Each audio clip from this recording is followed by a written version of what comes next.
કુતિયાણા કોંગ્રેસ દ્વારા મામલતદારને આવેદનપત્ર પાઠવવામાં આવ્યું હતું, જેમાં ખેડૂતના પાકને નુકસાન થયું હોવાથી પાક ધિરાણ ભરી શકે તેમ હાલત નથી તેવું જણાવી પાક ધિરાણ માફ કરવા રજૂઆત કરવામાં આવી હતી।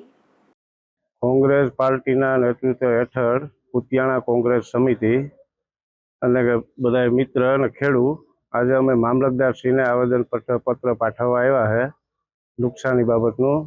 અમારી માંગ એ છે કે સંપૂર્ણ પાક વીમો માફ થવો જોઈએ। અત્યારે માલધારી સમાજના શાળાની બહુ તકલીફ છે, તો એનું કંઈક વ્યવસ્થા કરે સરકાર।